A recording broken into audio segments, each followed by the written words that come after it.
ছাত্র আন্দোলনের মুখে সাবেক প্রধানমন্ত্রী শেখ হাসিনা ভারতে পালিয়ে যাওয়ার পর গত বছরের আগস্টে অন্তর্বর্তী সরকারের দায়িত্ব নেন ডক্টর মোহাম্মদ ইউনূস। কিন্তু ক্ষমতা গ্রহণের পর থেকেই তার সরকার নানা মহলের চাপের মুখে পড়েছে। বিশেষ করে নির্বাচন কবে হবে তা নিয়ে এখনো কোনো সুস্পষ্ট সময়সূচি না থাকায় অসন্তোষ বাড়ছে।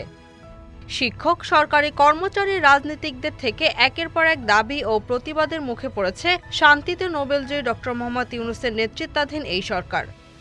বার্তা সংস্থা রয়টার্সের প্রকাশিত এক প্রতিবেদন থেকে জানা যায়, দেশের রাজনৈতিক অনিশ্চয়তা ও অর্থনৈতিক সংকটের মধ্যে এই সরকার এক অস্থির বাস্তবতার মুখোমুখি হতে হচ্ছে।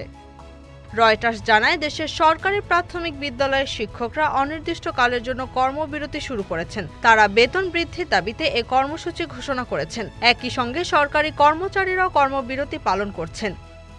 এদিকে জাতীয় রাজস্ব বোর্ড ভেঙে অর্থ মন্ত্রণালয়ের অধীনে দুটি নতুন বিভাগ গঠনের ঘোষণায় রাজস্ব কর্মকর্তারাও প্রতিবাদে নামে। এছাড়া রাজনৈতিক অঙ্গনেও এক ধরনের অস্থিরতা বিরাজ করছে। এ পরিস্থিতিতে রয়টার্সের বিশ্লেষণে বলা হয়েছে, অন্তর্বর্তী সরকারের জন্য এটি এক কঠিন সময়। একদিকে দ্রুত নির্বাচনের দাবি, অন্যদিকে কাঙ্ক্ষিত সংস্কার কার্যক্রম। এই দুই চাপের মাঝখানে পড়ে সরকারের ভবিষ্যৎ অনিশ্চয়তার দিকে এগোচ্ছে। Z news, Dhaka.